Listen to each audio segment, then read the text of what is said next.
Tardes compañeros, mi nombre es Jordi Poli Álvarez Serrano. Nuevamente les vengo a presentar la unidad 6 de Derecho Constitucional Mexicano. Bueno, daremos inicio. Empezaremos viendo la iniciativa de ley o el decreto.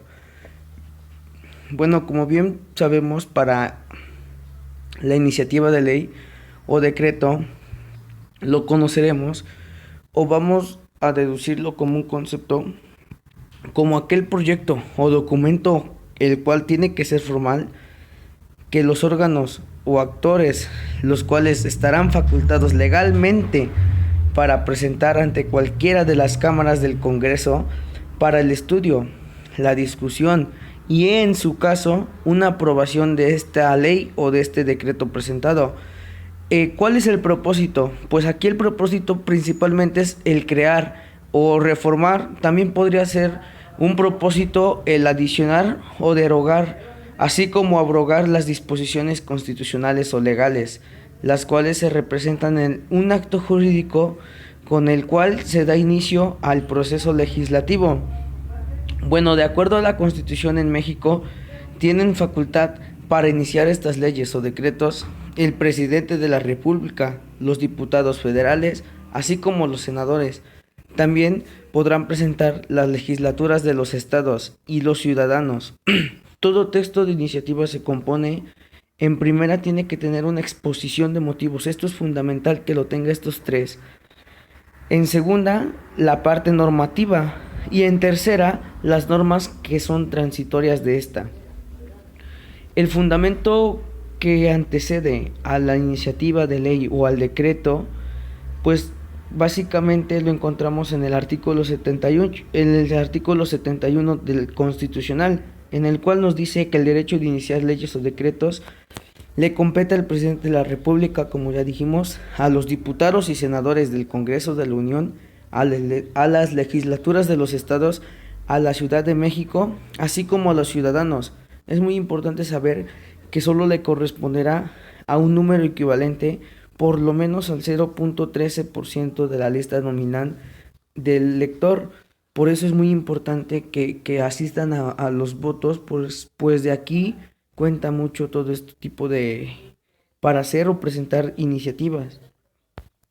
Bueno, ahora sí, pasaremos a nuestro segundo tema, que es la clasificación de las facultades del Congreso de la Unión. En primera veremos las relativas a la Federación y a los estados de la misma.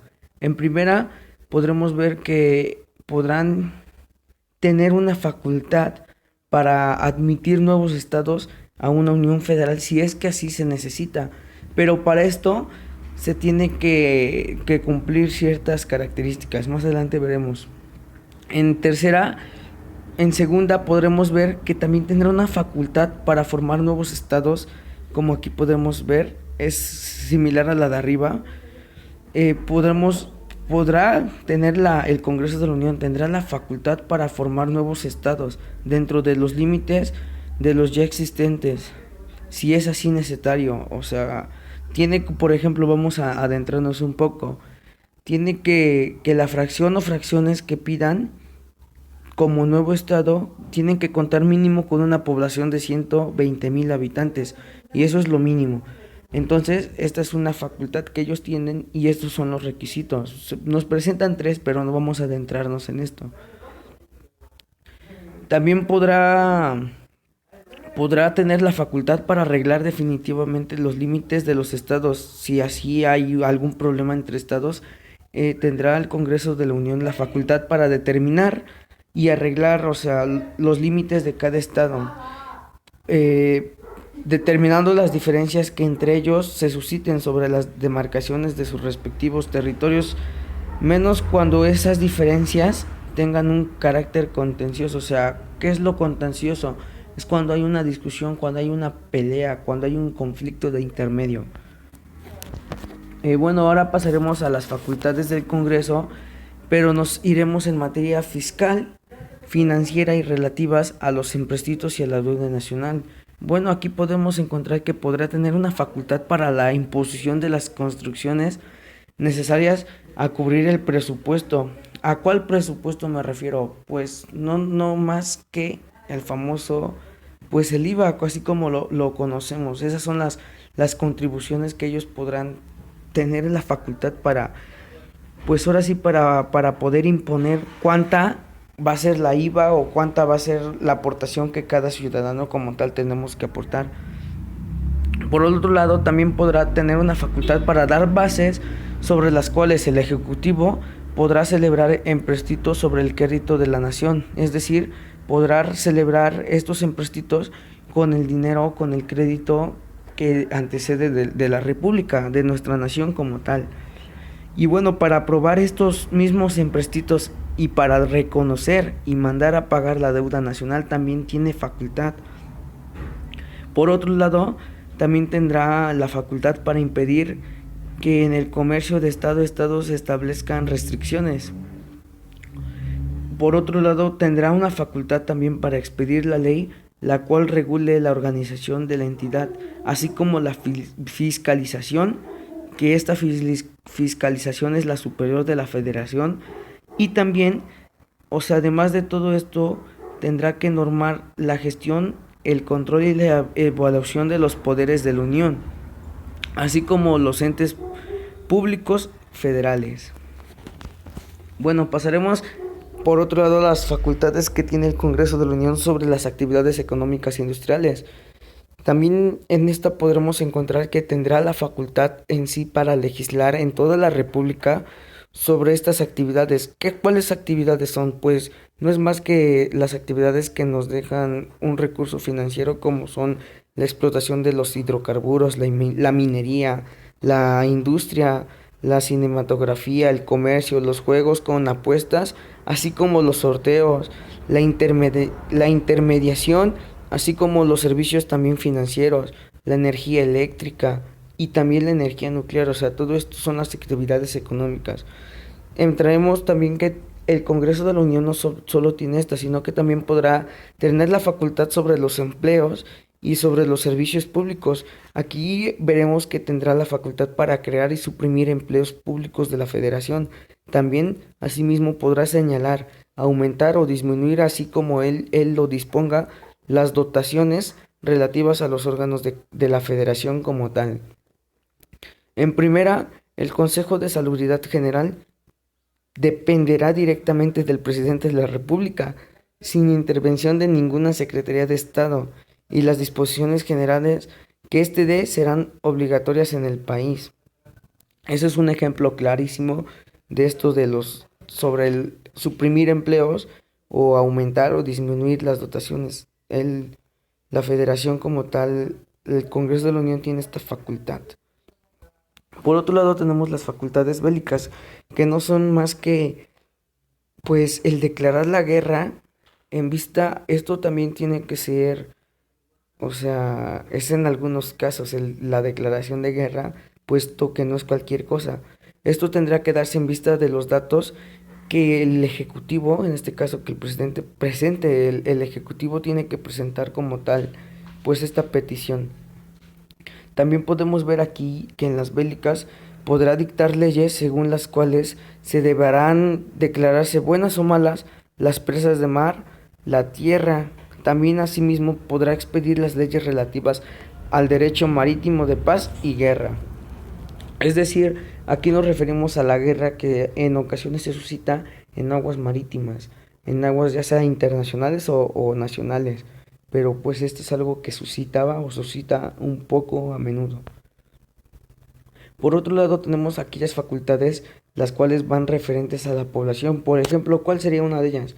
Podrán tener la facultad para dictar aquellas leyes sobre determinar la nacionalidad, podrán determinar la condición jurídica que tendrán aquí los extranjeros o no tendrán aquí los extranjeros, así como la ciudadanía.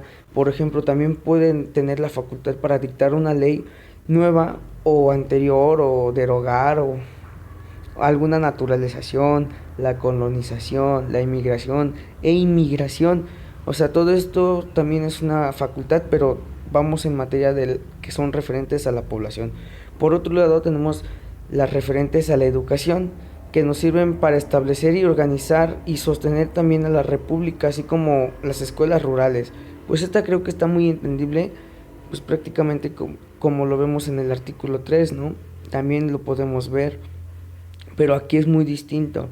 Aquí son para establecer y organizar en toda la República estas escuelas rurales y las elementales, superiores, profesionales, secundarias, de investigación de todo esto. Por otro lado, también tendrá la facultad para cambiar, si así lo desea, las residencias del Supremo Poder de la Federación. Por otro lado, también podrá levantar y sostener a las instituciones armadas de la Unión, como ya lo habíamos visto, que son el Ejército, la Marina, la Fuerza, la Guerra, la Fuerza Aérea Nacional. También podrá dar reglamentos con objeto de organizar, armar y disciplinar a la misma Guardia Nacional.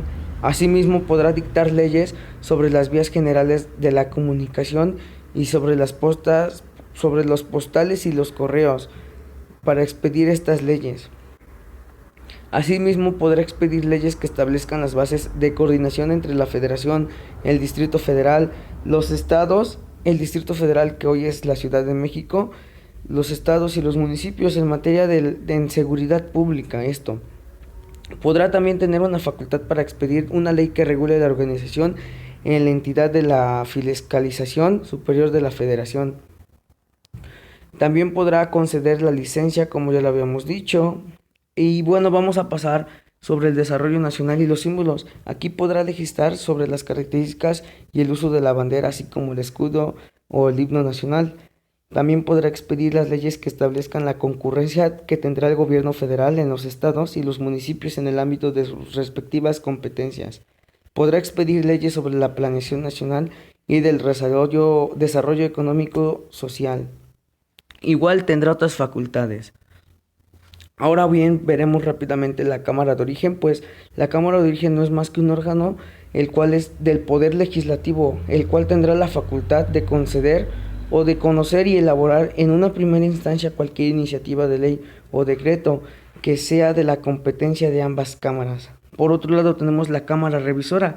La Cámara Revisora será el órgano legislativo, el órgano del Poder Legislativo que inicia su actuación dentro del proceso para crear o modificar alguna ley o algún decreto una vez que se haya recibido este proyecto por la Cámara de Origen. En el artículo 72 podemos ver el fundamento y bueno, aquí podemos ver que la Constitución faculta a la Cámara Revisora para modificar esta ley.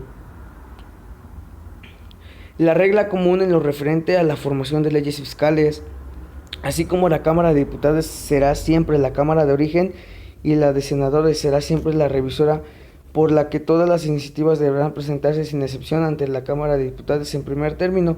Esta es una regla en común, la cual es incorrecta, ya que, como hemos visto, pues la Cámara Revisora puede ser tanto Cámara de Diputados como Cámara de Senadores, y viceversa, la Cámara de Origen puede ser tanto la Cámara Revisora como la Cámara de Diputados puede ser como la revisora, como la de origen y viceversa. O sea, esto se da. Por otro lado, veremos el tratamiento interno de las iniciativas, como el estudio de las comisiones. Las comisiones son los entes que auxilian a las cámaras, las cuales tienen que estar especializados y no tienen una personalidad jurídica. Estas pueden pertenecer a una o ambas cuando el asunto sea de interés del Congreso en su conjunto. A una o ambas me refiero a una o ambas cámaras. Por otro lado, la elaboración del dictamen en primera lectura, veremos que pues este dictamen es la aprobación, la integración del orden tiene que ser al día. Todo esto, pues la primera lectura se hace ante el Pleno o en caso de la Cámara de Diputados se informa que será publicado en el órgano oficial mediante la figura declaratoria. Pues prácticamente la primera lectura es como una primera revisión. Pasamos a la segunda lectura, que esta pues incluye ya sea la aprobación o no de esta ley.